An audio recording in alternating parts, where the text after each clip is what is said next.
So the workflow for us in the meta-analysis, some of the questions that you should answer as you move along in decision-making as to whether to do a meta-analysis. The first question you are asking, should data be combined statistically, which is the meta-analysis? After you've done your systematic review, you have your data now for different outcomes. Now the question is, should we combine this data together statistically? If the question is no, then instead of doing statistical analysis of the data, you do what we call narrative synthesis or qualitative synthesis, in which you describe the findings as opposed to statistically combining them. If the answer is yes, that is, data can be statistically combined, then the question is, what is the type of data that is available at hand? If the data is discrete in nature, then the common statistics that we can use Pareto method, Mentor-Hazel-Wolf methods, and the Simonian-Liard statistics for doing meta-analysis. Within this same decision matrix, once you choose the Simonian-Liard meta-analysis, again, you need to ask a further question as to the precision of the effect measure or the effect size. How precise is the effect size? How was it precisely measured? Now this one borders statistics, but allow me just say one or two things about precision. So if you are using odds ratios and you find that the odds ratio is say 2.5, precision means, for example, confidence interval around that estimate. So if the estimate is 2.5, then you go to the confidence interval. If you find the confidence interval is narrow, that means the odds ratio that you are having was precisely measured. The variation, the likely possible variations of the odds ratio is within a narrow range. However, if you find the confidence interval is large, then it means that the effect size that you have, the odds ratio, is not precisely measured. It means that it can take on many possible correct values within a wide range. Now, if such is the scenario whereby the effect size is not precisely measured, that is, it can take many different possible values within a wide range, then we use what is called random effects analysis. Random effects analysis. However, if the effect size is precisely measured, in other words, the confidence intervals around the effect size is narrow, then we use what we call fixed effects analysis. So this fixed effects analysis or random effects analysis is considered along any of the statistical criteria you've chosen.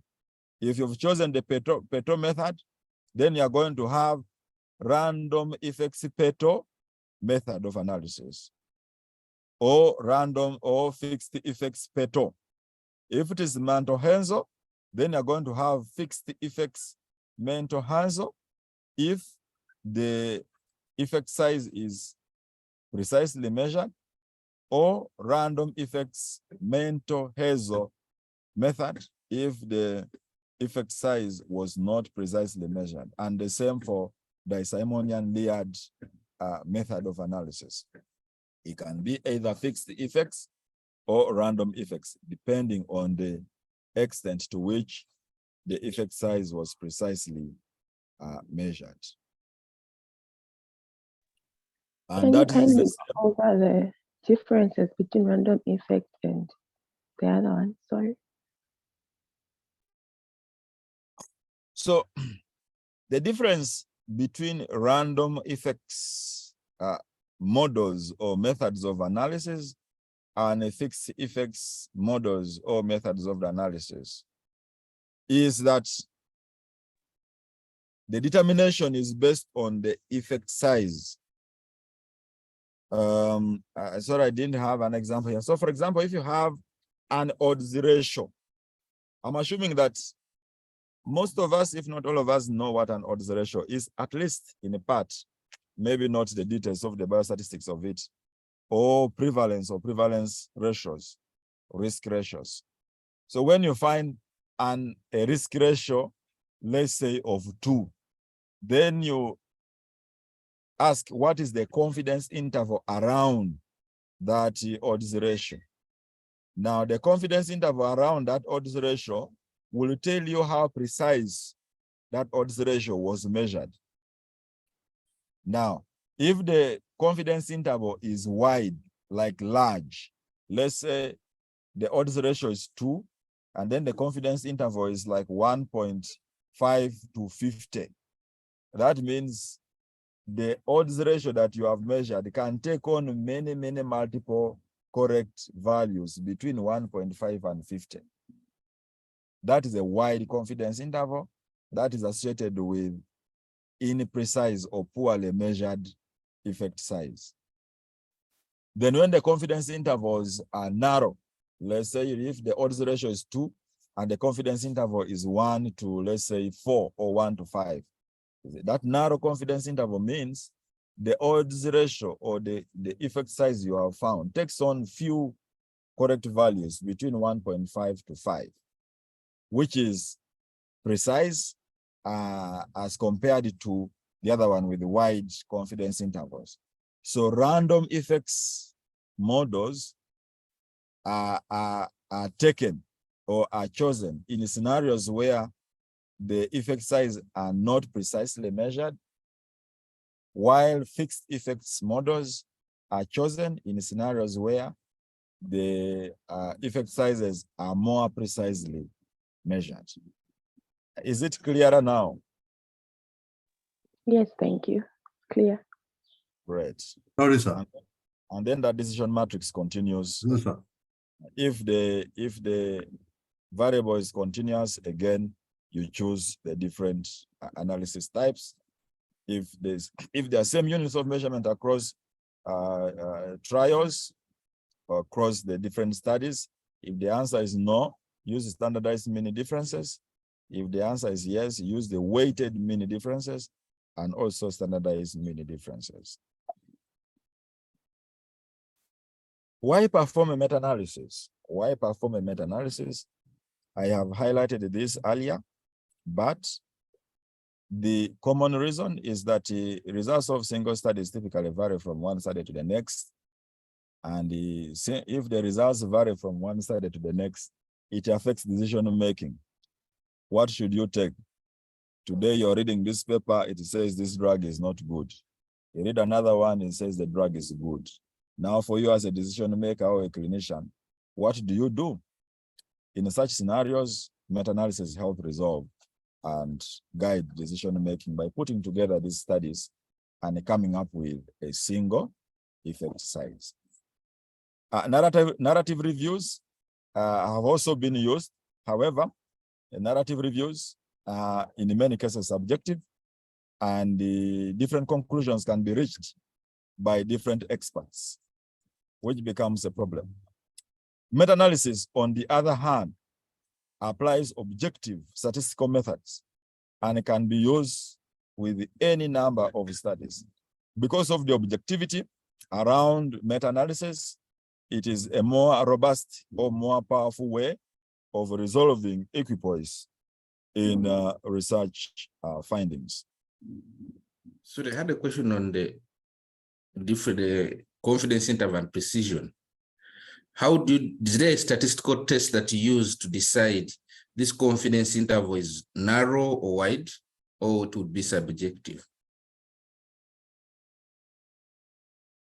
Sorry, just to add to Yeah, that. I think there is you may need to double check if there exists a statistical way of making a decision around about the confidence intervals. But to me, it's more subjective than statistical, but you might need to look up this to find out. However, you just look up and see that the confidence interval is wide. For example, the example I've given you, if it is say from 2 to 50 or 2 to 20, then another one is from 2 to 3 or 2 to 5. You're more likely to say that this one of 2 to 5 is narrow as compared to the other one, but there should be statistical methods. You might have to look up that. Or if anyone in attendance knows, you could unmute and talk around it. Does anyone know if there are any statistical methods that can be used to determine whether a confidence interval is narrow or wide? Are there any biostatisticians around? Any statisticians?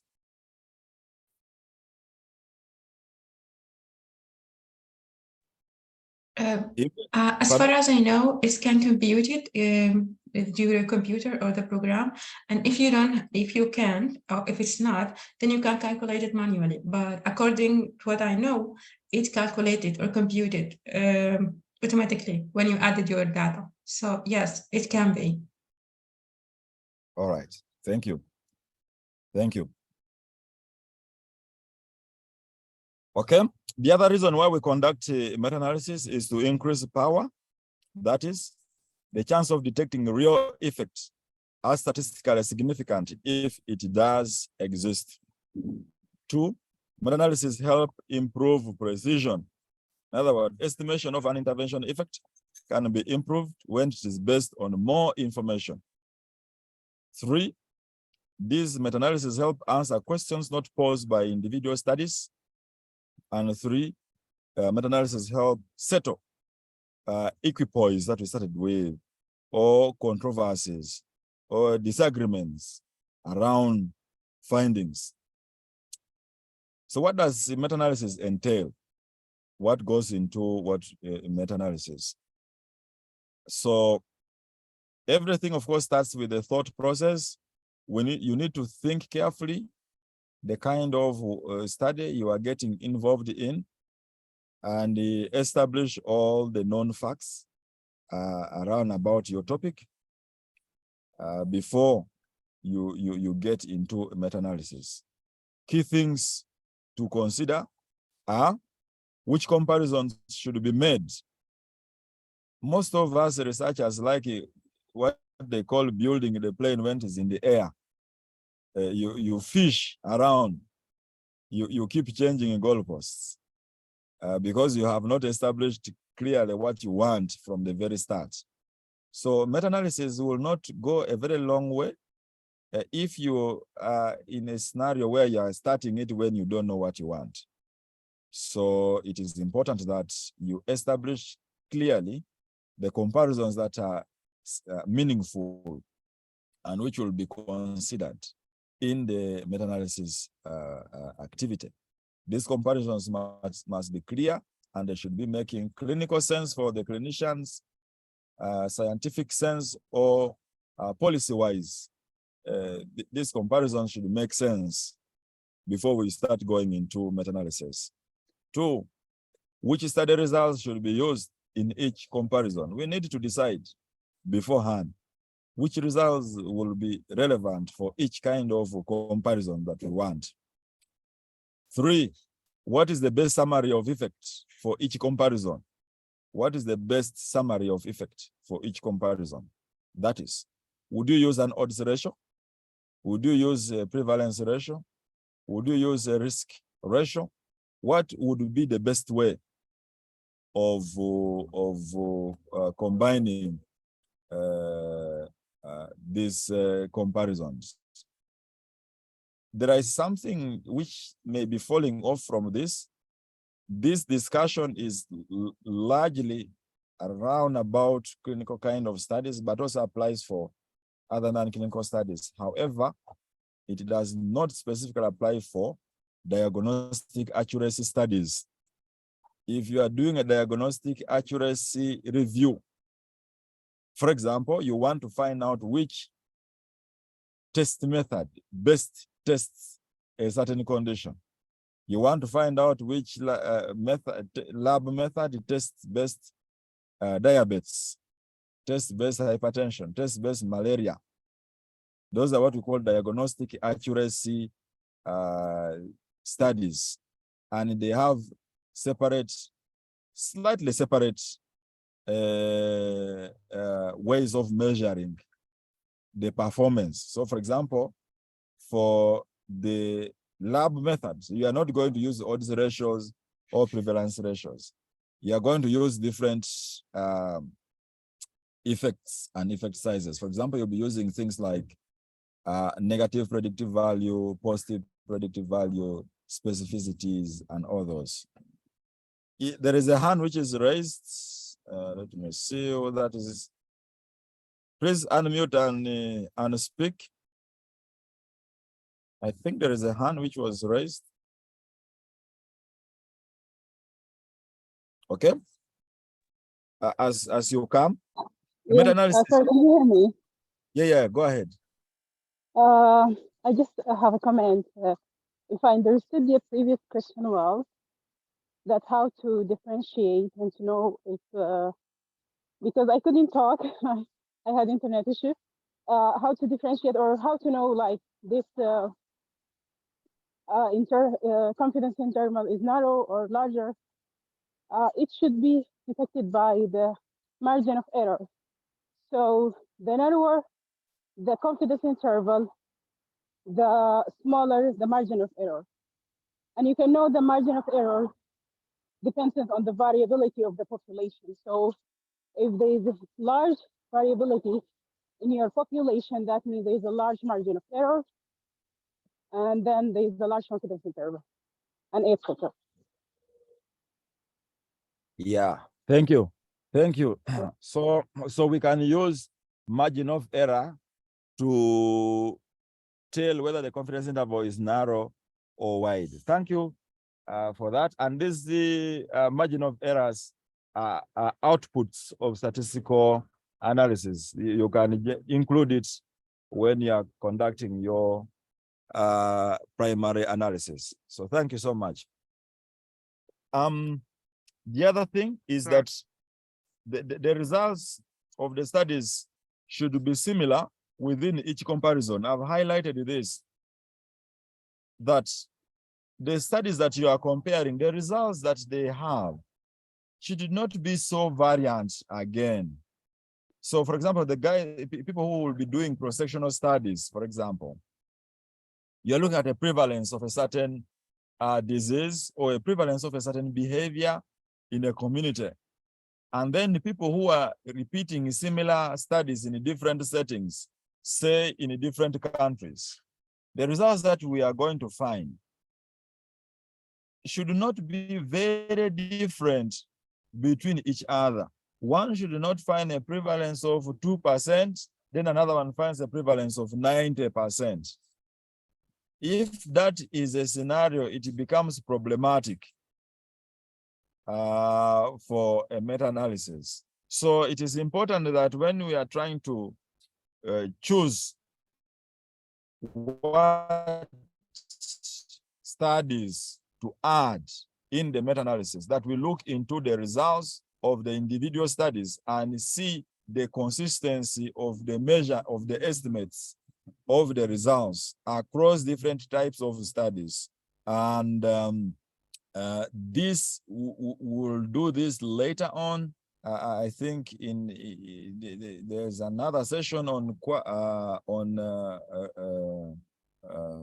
risk of bias and or quality assessment of these studies, where we conduct what we call heterogeneity analysis.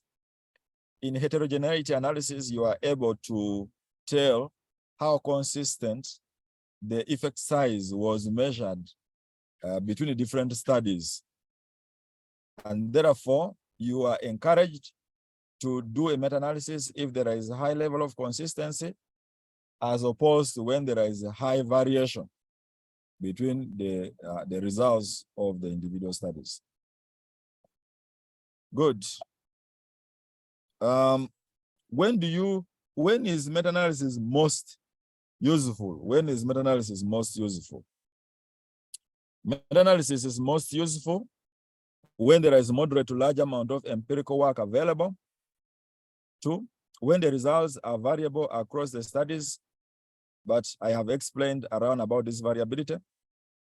3, when the expected magnitude of effect is relatively weak. And 3, when the sample sizes of individual studies are limited for some reason. That's when it is most useful.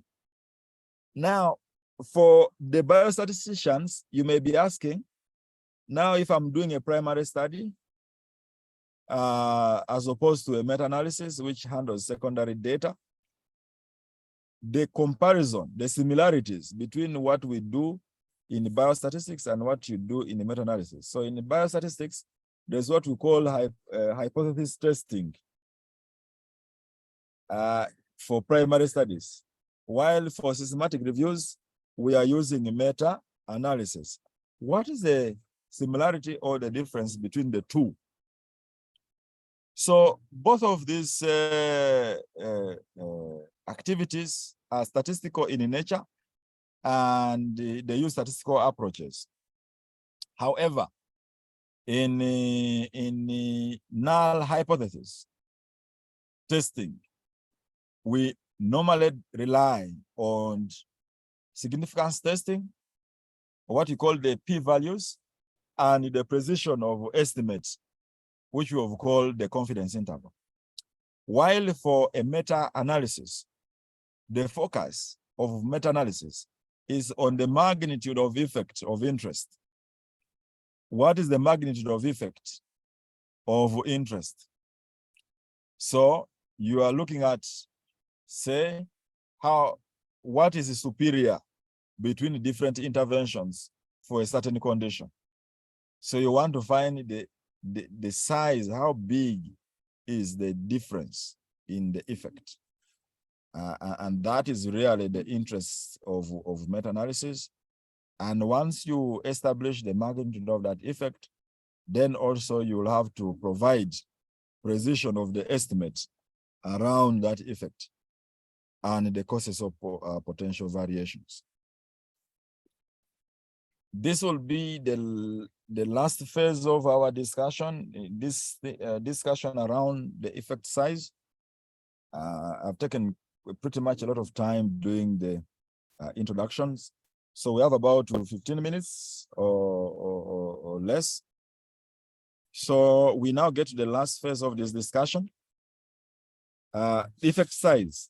What is an effect size? An effect size expresses the magnitude of an effect of interest.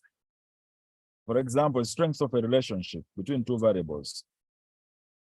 Effect sizes are common currencies which allows combination of results from different studies into a single standardized and comparable metric of outcome. This could be, for example, odds ratios, like the way I highlighted earlier on. It could be prevalence ratios.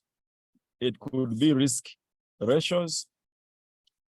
A general framework for synthesis may be provided by considering 4 key questions. 1, what is the direction of effect? Direction of effect. So a simple way of appreciating what we mean by direction of effect is if you have 2 interventions and now you are asking what is the direction of effect? Does the effect follow the intervention side or the control side? In other words, when you are measuring, comparing 2 medications, what is the direction of the effect? Is the effect in favor of the intervention or the effect is against the intervention? So this one is measured from the line of no effect or the null value, And when you are on the null value, to the right of the null value, you are favoring the intervention. And then to the left of the null value, you are against the intervention. In other words, taking the intervention worsens the outcomes, while to the right, taking the intervention improves the outcome. So it's important for you to know the direction of effect. 2, what is the size of effect or the magnitude of effect? 3, is the effect consistent across studies? And 4, what is the strength of evidence of the effect? And as we highlighted, the meta-analysis provides answers to the first 3 questions. The different types of effect measures, I've highlighted this, so we'll not go to them again. Odds ratios, risk differences, mean differences, and the rest. And this is the metric of choosing the effect sizes. It really starts from the type of data and what you are doing with the data. If the data is binary in nature, the kind of effect measures that you are going to use would include things like rate differences, risk ratios, odds ratios. If you are comparing between means of 2 groups, then you're using standardized mean differences or response ratios. And if you are comparing between 2 continuous variables, then you are going to use, for example, slopes of the linear regressions. Linear regressions are the ones you fit for continuous variables. And then if the variable is categorical, you fit a logistic regression. Or if for the continuous variable here, you can use Pearson's correlations as well. Now, we will spend some time on this diagram, but it is what you are going to also have to appreciate when we are doing meta-analysis. 1, this diagram is called a forest plot. Majority of what I have talked about are depicted in this diagram. I'm just going to point those out because of time, and then you'll see how to proceed. Just from what I have just explained, are you seeing my cursor? Are you seeing my cursor? Yes, and we are. Yes, we see. Good. So this cursor is what we are calling the no effect line or the null value. No effect line. Now, this what you're seeing here as the black diamond is the overall effect. Now we talked about what is the direction of effect. When you look at this diamond, it is to the left of the null effect line. It is to the left, meaning this value, it's put here differently, but this value, if it is existing to the left, you see the value is less than 1.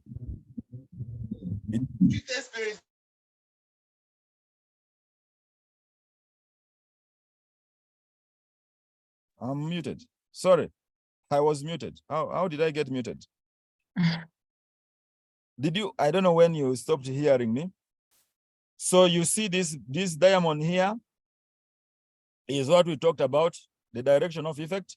It could exist to the right of this line, where you find, for example, if you are doing odds ratios, you find values like 2, 3, 4. So when you have an odds of 4, it means that odds of 4 favors the outcome. But when you find odds below 1, let's say 0.2, 0.3, that means that the outcome, depending on how you are interpreting it, is not being favored by the intervention. So let's give an example. You said that you give a medicine X for treating diabetes. Treating diabetes means that when you give a medicine X, the blood sugar should reduce if the medicine works. But now a scenario where when you give this medicine from different studies, but the blood sugar keeps on rising instead. This black diamond, if you plotted it for the different studies, you will find that it will be to the left if the intervention worsens the outcome. In other words, if the intervention increases blood sugar instead of reducing it, this black diamond will be to the left of this null line. But if the intervention indeed reduces the blood sugar, every time different investigators conduct studies on, then the black diamond from the comparison of these studies will be to the right of the null hypothesis line. This black diamond is the overall effect. There are things around it. The center of this is the effect size. The horizontal points are the confidence intervals. If this diamond is blurred or wide, it means the overall effect is not precise. If it is narrow, it means the overall effect is more precise. And that is the same for the individual studies. The individual studies are reflected in terms of small boxes. These small boxes, the size of that small box tells you the effect of that particular study. And then you have these tails. Those tails are giving you confidence intervals. When you conduct a meta-analysis, this is the output you are going to get.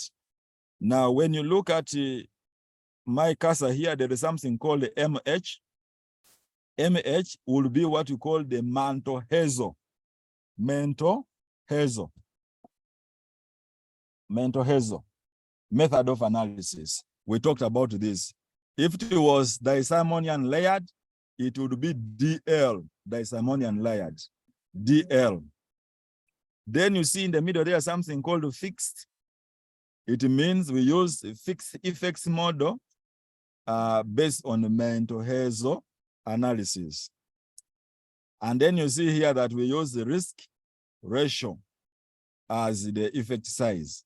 So you see that effect size is the risk ratio. Analysis type is the fixed effects Manto-Hazel, and then you have the 95% confidence interval. The values you see here have all the three: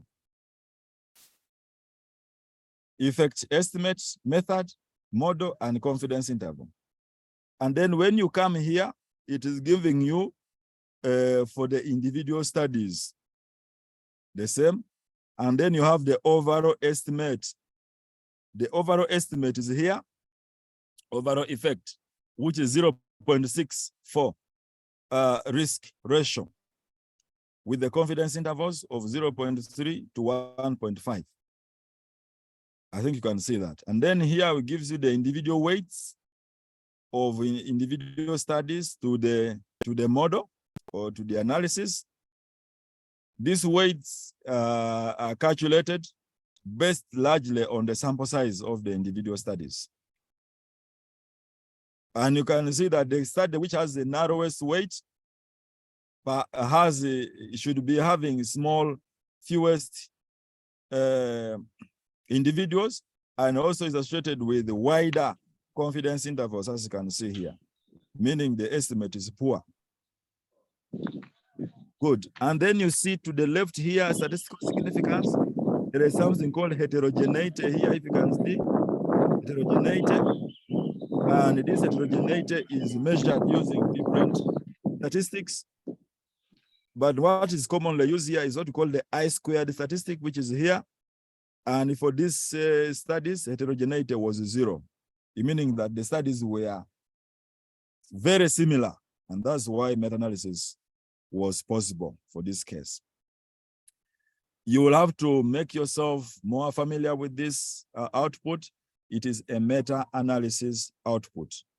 And you have to see how to be able to interpret it well. This is an example of. Sorry, I have a question for the previous slide. Yes, please. Is it necessary to like highlight or provide the results of each or individual study than the total? Because now you mentioned that the weight, this is the weight of one study, and according to it, you explained the estimate and the other things. Can't I just include just, I mean, like if I make, for example, comparison, I just write the result of the comparison and that's it? So individual studies, I don't know if I've understood you well, but you are combining individual studies in a meta-analysis. So what you are seeing there is an analysis of the contribution of the individual studies to the overall effect. If, say, you have 5 studies, you now try to find out what was the contribution of the individual studies to the overall effect. So individual studies have their effects. Individual studies are measuring odds ratios of a certain outcome, and they are contributing to the overall effect when you combine those 5 studies or 4 studies together. That's why you see that each of those studies has all those elements that you would want of the overall effect. You have the risk ratio for the individual study. You have the weight contribution of the individual study. Then you have all the other related estimates. So can you talk about one particular study after this? Yes, you can. These results are there. You can describe individual studies which have been combined in a meta-analysis. I don't know if I understood you well. Is it okay? Or I don't know, but maybe because I don't have experience for this, I just want to know when you report, because at the end of the day, you're going to analyze the multiple studies, at least 2 studies, you combine them together, and then if you want to measure the comparison or it depends on your research question. But I mean, like when you come to report the results, should I include each study, how this study like contributed in the analysis, and then compared to the total measurement? Not necessarily. Not necessarily. However, you will have what we call a summary of results table. A summary of results table will capture individual studies, their contribution. However, you are encouraged to report mostly the overall effect as opposed to reporting individual studies. Sorry, may I ask a question, please? Can you hear me? Yes, go ahead. Yeah, I'm Ababa from Ethiopia, and I'm looking at I square, which is equal to 0. And you said this is why, because I square heterogeneity is very low, that's why meta-analysis is possible. But when I square is very high, like 80–70%, do we still go for meta-analysis or not? And the second question with this one is, you said to use effect size, fixed effect size, the confidence intervals of the individual studies should be as narrow as possible. But as we can see on this forest plot, the confidence interval for individual studies is highly varied, and some are very wide and some are relatively narrower. So is it fair in this case to use a fixed effect measure in this case?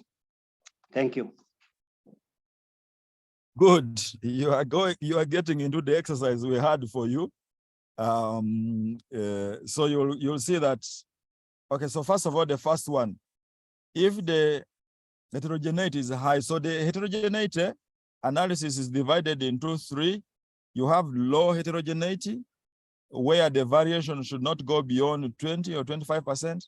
Then you have moderate heterogeneity, where the variance should not go beyond 50%, and then you have high heterogeneity.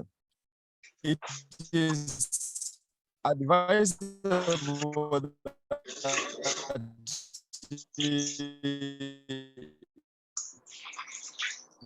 Sorry, I can't hear. There is analysis be conducted for scenarios where when the heterogeneity is very high, scenarios where the heterogeneity is low and or moderate. When the heterogeneity is high, you should not conduct a meta-analysis. It's only conducted when heterogeneity is between low and moderate. But also while conducting that meta-analysis, you do what is called subgroup analysis, whereby you don't combine studies with low heterogeneity together with studies with moderate heterogeneity. You do the analysis of studies with low heterogeneity separately, and then studies with the moderate heterogeneity separately in what we call subgroup analysis. The second part of your question is that I submitted that fixed effects model is used when the confidence intervals of individual studies are narrow. In other words, when the estimates are more precisely done. In this case, the confidence intervals for one of the studies or two of the studies is very wide. Why? So in this scenario, you will have to do what we call a sensitivity analysis, in which you will now handle effect or the contributions of each study individually. So you, for example, remove this study and find out how much change is in the overall effect. So when you go and read this study, you're going to find that these people conduct what you call sensitivity analysis. By the fact that this study has remained here, it might have meant that when you removed this study, the overall change in the effect they did not change much. So perhaps that's why it was retained. In other words, so what I'm saying here is that when you find such scenarios, you go now and assess individual studies separately. But the overall requirement is that fixed effects models work best when the estimates are more precise, as opposed to when the estimates are wide. And of course, also secondly, that sometimes not all meta-analysis are done correctly. And so you also cater for that in such scenarios, that it could be by chance that the analysis was not done well and unfortunately published. Sorry, sir, may I Hello, ask please. a question? I have a question, please. I have a question. Okay, please go ahead. Can you hear I me? don't know Okay, how please. we are doing in time, but go ahead, go ahead. Moses, can you hear me? I'll be fast. I'll be fast. Yeah. So my question is based on this. Maybe I didn't hear you clearly when you explained. So now, if we cannot use fixed estimate, then what do we use in such a situation when the precision is not? Yeah. If it is not if it is not precisely measured, we use what we call random effects model. Random effects model for non-precisely measured effects. There was also another question. What do we use in that place? That's one. Random Then effects. secondly, Random on effects. this, We use random effects. Sorry, my question. Can I go ahead? Please go ahead. One of the can studies you for the four. explain that scale? Pardon? For study 4, the estimate. Hello? Yes, please. Somebody is muting me. Study 4. They said the effect size was. Hello, Moses. Can you hear me? Yes, please. Yes. This is Fortune. Yes, please. Hello, can you hear me? I want to. Let's go one at a time. Let's go one at a time. Yes, I want to. Why was 34 included since effect size was not estimable? Thank you. Good, thank you. Then Fortune? Yes, I want to know if you are done, because I thought we could take the question and answer after your session. I think let's end there for sure, because the rest is just explanations of these effect sizes. Okay. Once people have appreciated that, that should be it really. That's the end of the session. Okay. So we can take on the questions for for the next part. Right. Maybe that is part of the class activity. We can do the questions, but there is actually an article that he wanted us to use for the class activity. Okay. Then I will come back again to answer many more questions around meta-analysis when we are doing risk of bias analysis by Dr. Buku on Thursday. So tomorrow I can come back and we continue discussing more. But let me send an article for the risk of bias work that we are supposed to do tomorrow. Is that okay, Fortune? Yes, please. Fortune, right, did you mean we finish the lecture, then we can ask the questions, or you meant to stop him now? You can ask your questions now. Is the lecture done though? Okay, so the lecture is done. So Fortune, you capture all the questions and including those online. Maybe I would prefer that you type your question online. Fortune gets them, and then I will stop sharing. Fortune will share them, and I answer them one at a time. So you type your question on the chat. Fortune gets them, and then we will answer them. So I'll mute and wait for you to post your questions as Fortune picks them, and then we go through them in the next remaining minutes. Fortune, Okay. is that okay? Yeah, that's okay. Thank you. All right. Do we do the class activities after the questions? Yeah. You'll do it separately. Awesome. for the meeting tomorrow. Okay.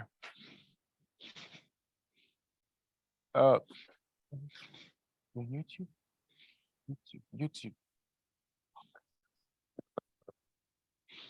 So Moses, we have the question that says, how often do studies meet the assumptions of fixed effect models in practice? Let me stop sharing. Then you can share them. Okay, no problem. Actually, I'm reading the questions directly from Zoom. So it might not be possible for me to share the questions. Just pick those questions from Zoom, put them on Word, and then Okay. you share them at once. Okay. Meanwhile, can I ask you something?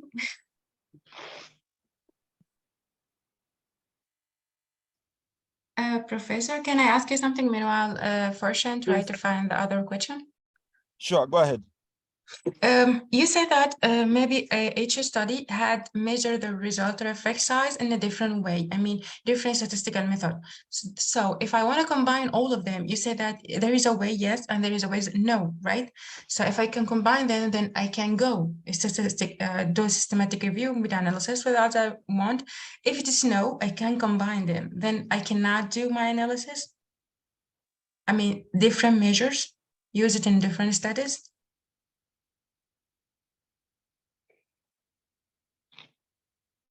Yes, so it is not that when different measures are used in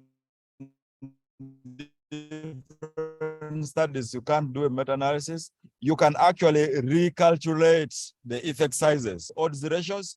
Statistically, you can convert odds ratios into risk ratios or otherwise.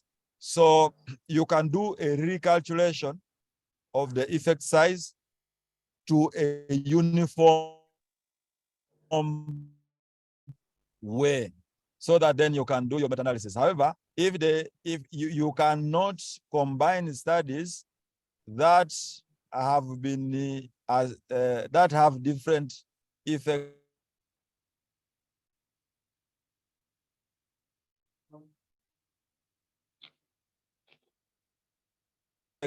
sizes. For example, one is another one use risk ratios. You cannot combine those and convert all the others into that uniform unit. And then from there, you can continue with your meta-analysis. Is that clear? Yes, but I have other concern. If I excluded this study from my meta-analysis, is that ethical? I mean, if I find that different measures, then I can exclude it from my study. Is it ethical to do that, or I have to just change the way how I analyze? Yes, you can exclude it. Okay. But you will realize that even when you exclude a study, you will still need to have another reason as to why you have excluded it. It cannot only be because of the different effect measures, bearing in mind that these effect measures have a possibility of being interconverted. So the reviewer may task you to provide more reasons why you have done the exclusion, in addition to just the effect measures that the different studies used. So yes, you can exclude it, but you will have to have more reasons in addition to the effect sizes. Okay, thank you. All right, you're welcome. Sorry, I have another question. The first, I think it's called forest plot. You just mentioned it and explain it. Is it like basic plot that it shouldn't be included in each meta-analysis?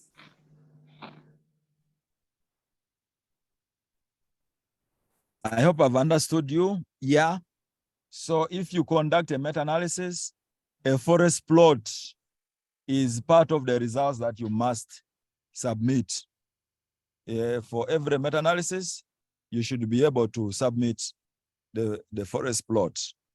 So yes, each results output should have a forest plot if you have done a meta-analysis.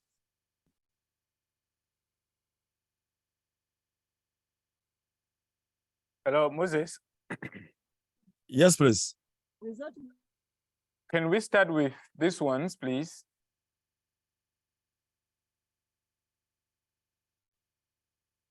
Hello, can you hear me? Yes, I can hear you. So we can go with these ones first. Is meta-analysis only applicable in interventional studies? If not, how then does the concept of effect size come in for prevalence studies, for example?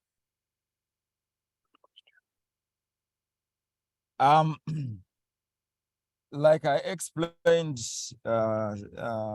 earlier on, the conditions or situations in which meta-analysis can or should be conducted. So meta-analysis can be conducted for both intervention-based studies and observational studies if they use quantitative methods. So if you use, for example, cross-sectional studies and you are reporting prevalence ratios, you are able to do a meta-analysis, except that all the other conditions need to be met now for you to be able to go ahead with the meta-analysis. Like I explained, the way the effect is being measured, the consistency in the effect measures and all that. So meta-analysis is not restricted to only intervention studies. It can also be done for non-intervention based studies, so long as you have used quantitative methods. Effect size is maybe the way I explained it. So you have what is called the effect measure okay, let's say the effect. The effect say is the reduction in blood glucose. The effect measure, let's say, is a prevalence. Now, effect size is the magnitude of the effect measure. So what is the magnitude of the prevalence? Is it 80%? Is it 90%? If it is the odds ratio, what is the size of that odds ratio? Is it 10? Is it 5? Is it 1? That's what we call the effect size. So effect size applies regardless of any design, so long as it is quantitatively measured. Prevalence is the effect measure. 40% is the effect size, 40% or 50%. So the effect size would apply for any quantitatively measured effect. I hope I've answered the first question. Yes, thank you. Is there a statistical criteria to determine a wide versus narrow confidence interval, or will this be judged subjectively? One of us actually answered this question. Maybe you can unmute and answer again. It seems when you're answering, some of us were not here. One colleague answered this question. Okay, so from the representation, does it mean that you cannot do meta-analysis if studies were using different designs, like cross-sectional and cohort studies? Yes, you cannot combine cohort studies with cross-sectional studies. However, you have to put studies that use similar designs together. You can put cohort studies together and put cross-sectional studies together, but you cannot combine cohort studies together with cross-sectional studies in the meta-analysis. All right. If we include the studies that have similar effect sizes, are we not introducing selection bias? How do we strike a balance? That's actually a more interesting question, possibility of selection bias. But the key thing that we consider when we are doing meta-analysis or systematic reviews is what we call a priori design. A priori design means that you describe the method or the criteria you're going to use before you started the study and publish this criteria. Any variation from that criteria will have to be reported with the results and the reason for the variation. So selection bias is not likely to occur in such scenarios, although someone may think it is, but because we are using a priori design, it is not likely. Okay. Thank you very much. I want to know the relationship between weight, risk, and confidence interval. Yes. So in the forest plot, it produces different outputs, as you might have seen in the forest plot that I presented. The participant here has raised three or three of them. So weight, what is weight?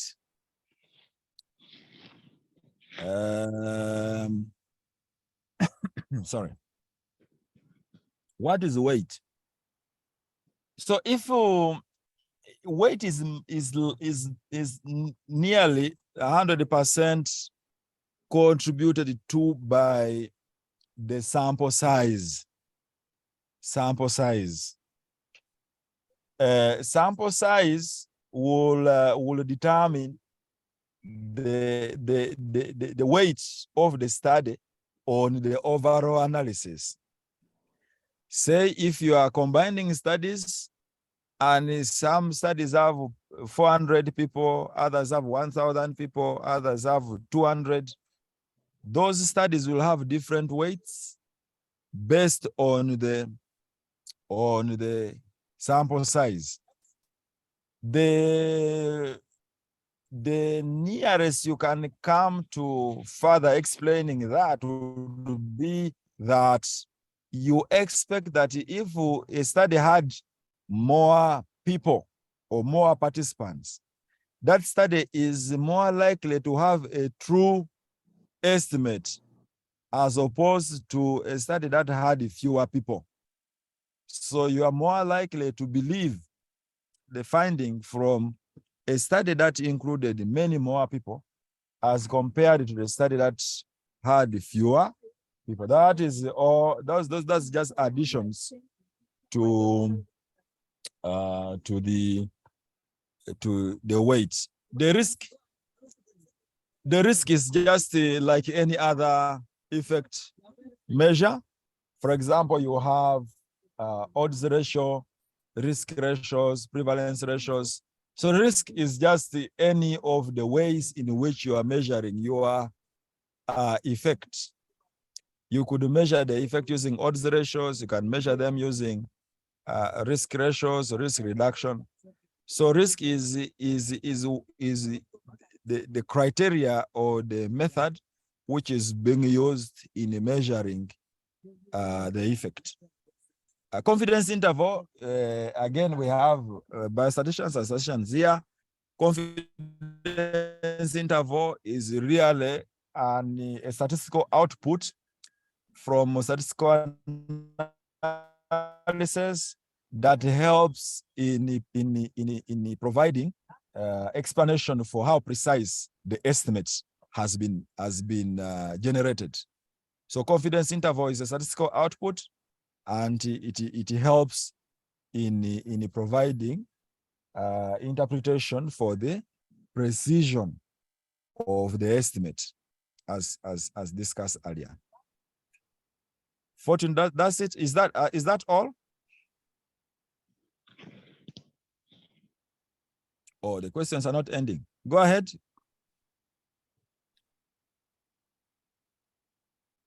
Fortune, I can't hear you. Are members hearing me though? Yeah, I realized I was muted. Can result from this meta-analysis be taken as an authority with much weight attached to it, or it creates room for additional clinical testing? That question borders not being clear, but you don't put much emphasis on weight of individual studies. Why? Because that weight is already catered for in your selection criteria. It has to be part of your selection criteria. So by the fact that the study is included, it has met the a priori criteria for inclusion into the study. So you don't want to pay much attention onto the weights of the individual studies because you've already assessed this in the selection criteria of the individual studies. And it should not really be a basis for deciding whether to do more studies or not. Yes, Fortune? Okay. I'm aware that, please, you can confirm in the chat box if you're comfortable with the response. And for those joining us on YouTube, we have a team that is monitoring the chat. So if you have a question, just drop it there and we'll share your question on call. Thank you. I'm aware that meta-analysis should be done by comparing two things that we regarded as experimental and control. How can you do this for a cross-sectional study, since cross-sectional studies are one way? Well, I didn't know that you are aware of that. In that way, you can increase your awareness as well by taking it that meta-analysis is just a statistical method, a statistical way of combining studies together. All what you need to do is to ensure that those studies meet the conditions that you had set before. And we've gone through some of those conditions. Those conditions do not include design. Design is not one of the conditions. You don't restrict meta-analysis to experimental studies only. Meta-analysis, the conditions for meta-analysis, I shared them earlier. And one of them does not include study design. The thing which is key with meta-analysis, if you want to forget every other thing and only take this one, is that it can only be done if you are comparing similar studies. And you can add as many things to the definition of similar as possible. It includes, for example, that one person just asked, do you combine cohort studies and cross-sectional studies? No, they will not be similar. You will be combining only cross-sectional studies. Two, the way the effect has been measured. If one is using odds ratios, another one is using prevalence ratios, you can't combine those ones together. So the conditions for meta-analysis are described, does not include that. Actually, very important that when you're deciding to do meta-analysis, you must ensure that the studies you are combining are as similar to each other as possible. You can define that in whichever way you want, but ensure that they are as similar as possible. I want to really emphasize that point. All right, thank Over. you. Yeah, thank you, Moses. Please, you can confirm in the chat box if you're satisfied with the response. And then this person says, please, I would love to understand what you meant by narrative studies are subjective, while meta-analysis studies are objective.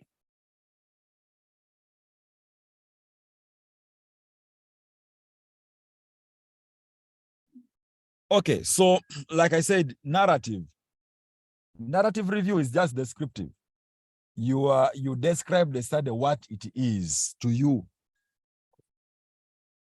based on the results that you have found. You narrate. For example, you say, this study used many people, this study had this prevalence, and another one. That narration, the final output or the final result from that narration will vary from individual to individual based on the experiences and the expertise. That's why we say that it is subjective. While for meta-analysis,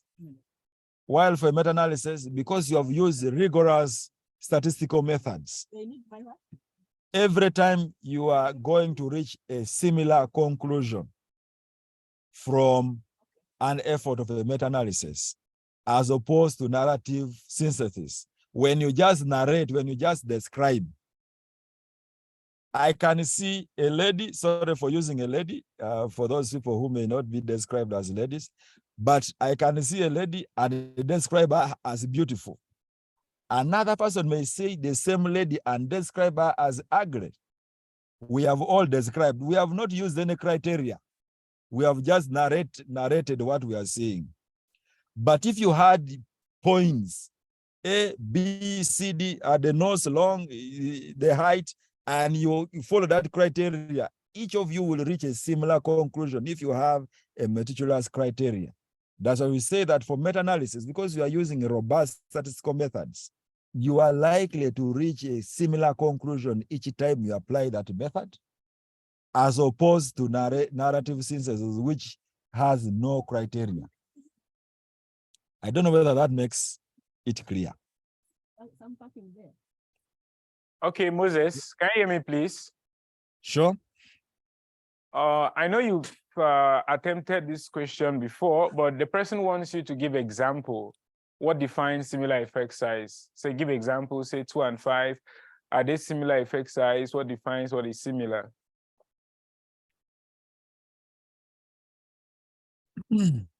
So I think let me use example. effects. So I have said you have 5 studies you want to combine in a meta-analysis. Effect, I've used odds ratio. Each of the studies must or should have used odds ratio in assessing their effects.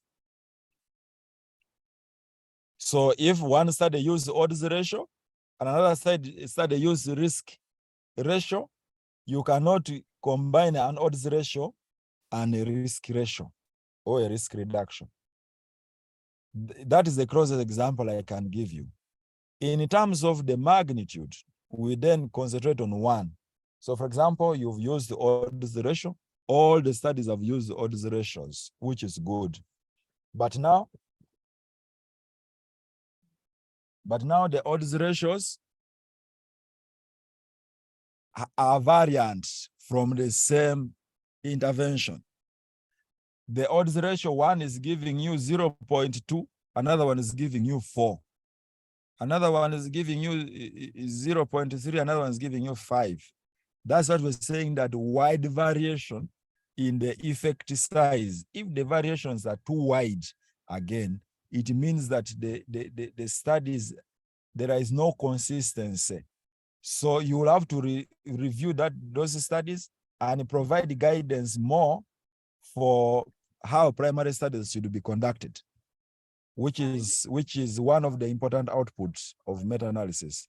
Secondly, meta-analysis actually are useful in resolving what I call the equipoise, which means variation in the conclusions.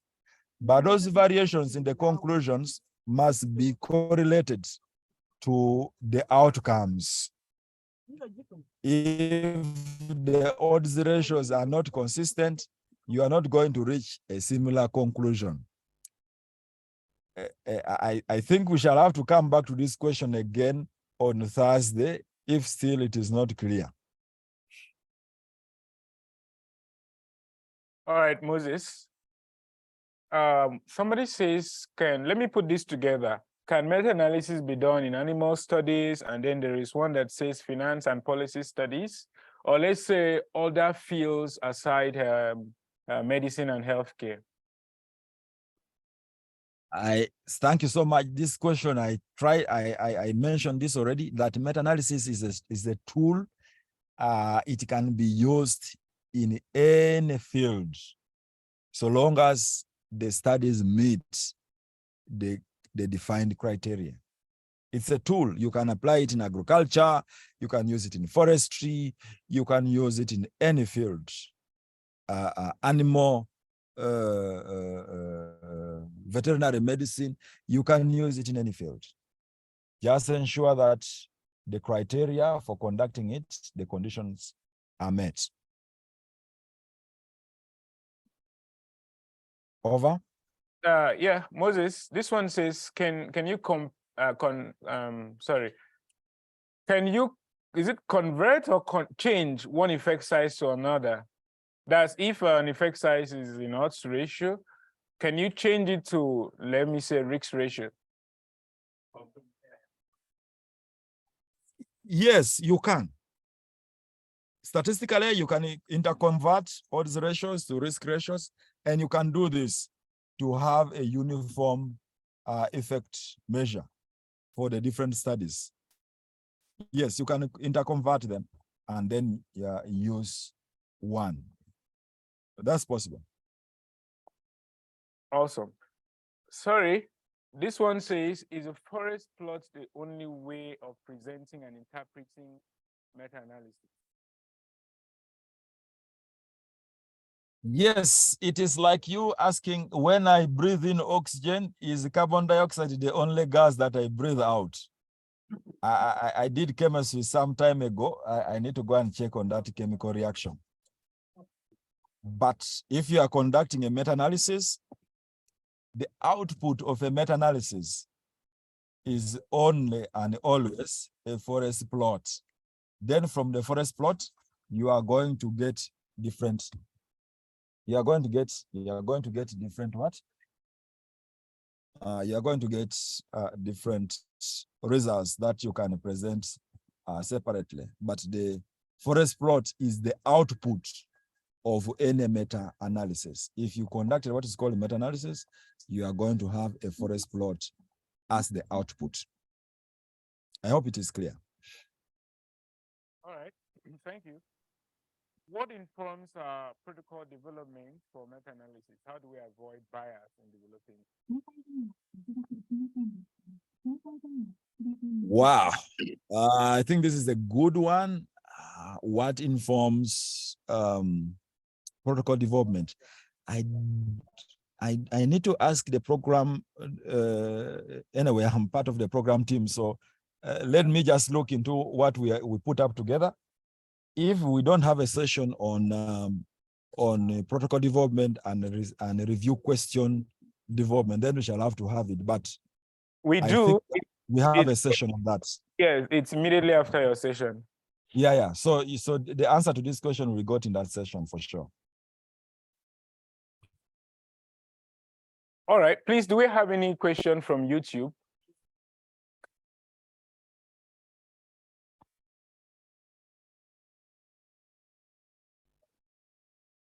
The question is, in most cases, standard deviations are not found in all papers. How do you calculate variances in this case?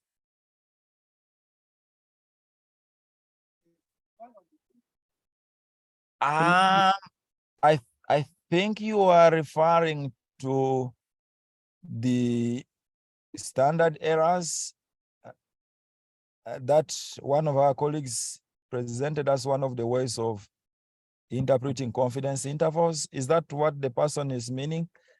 And if that is the case, I would request the person who answered to unmute and provide the answer, if you're still in the attendance.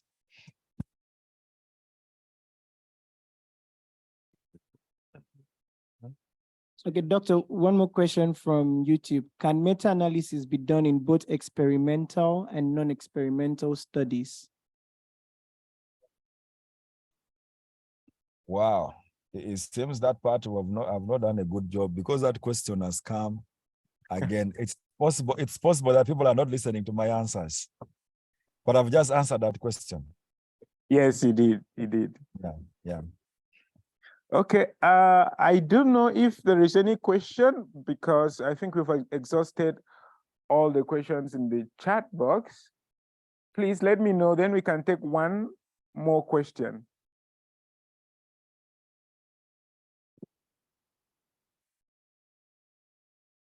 How often do studies meet assumptions of fixed effect model?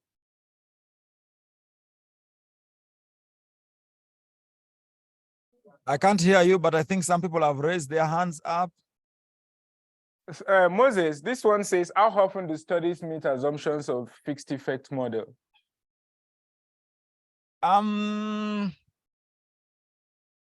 Actually, I think it depends more on the area where the studies have been conducted from. It is usually common that randomized control trials commonly have more precise estimates than observational studies. These cross-sectional studies or observational studies, most commonly, the estimates are not as precise as the estimates of randomized, well-conducted randomized control trials. I must add that word well, but because in some scenarios it may not be well conducted. So it's not very common, but the extent to which it is achieved is more amongst other cities as opposed to observational studies.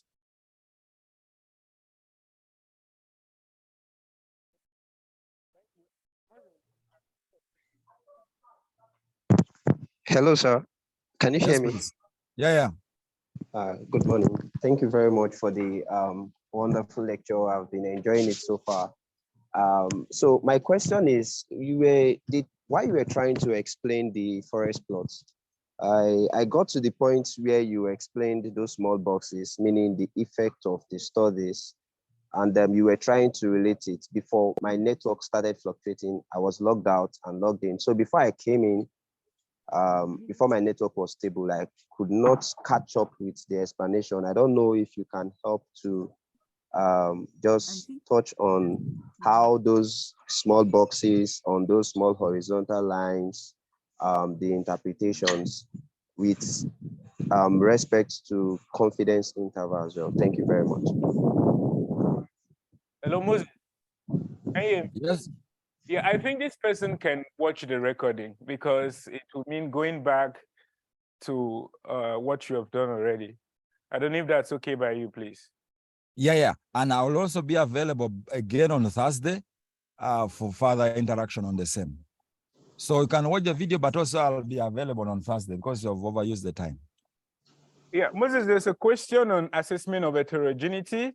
I don't know if you can chip in something. The person says, how can researchers assess the heterogeneity among studies in meta-analysis, and what strategies can be addressed to address heterogeneity?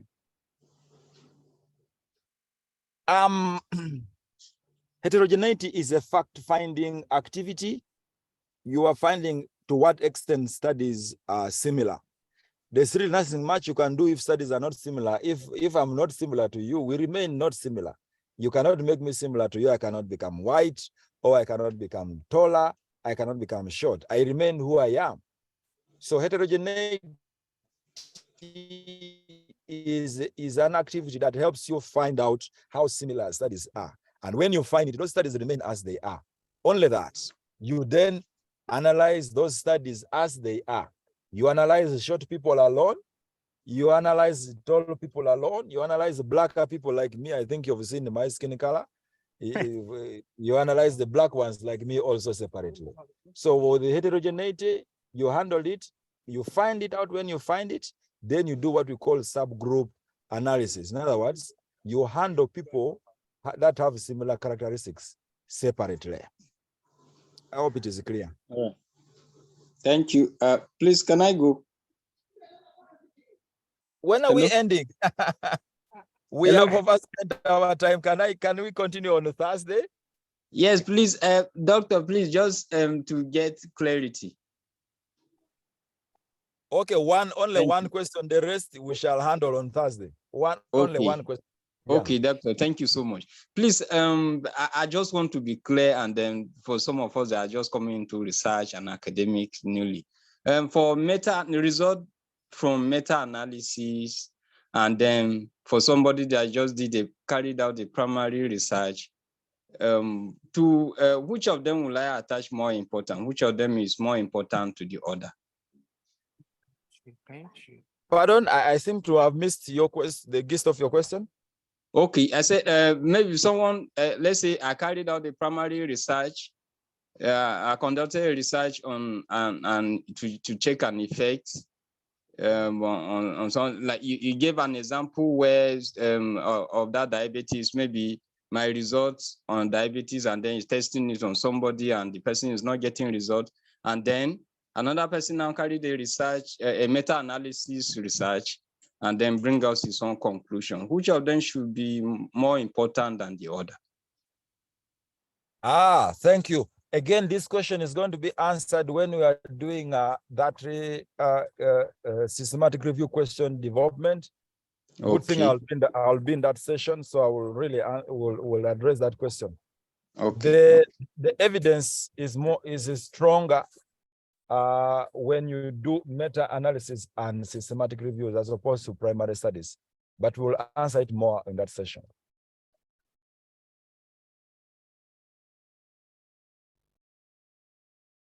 Okay, so we'll end here. We'll meet again on Thursday, I guess.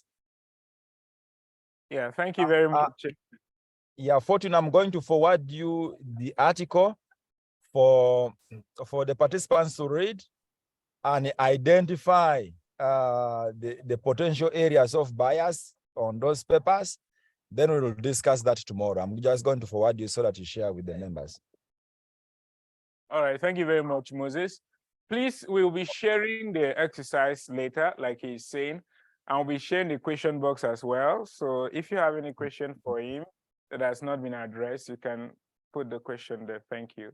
So we have like 15 minutes to catch up the next session. Thank you very much. Thank you very much, Moses.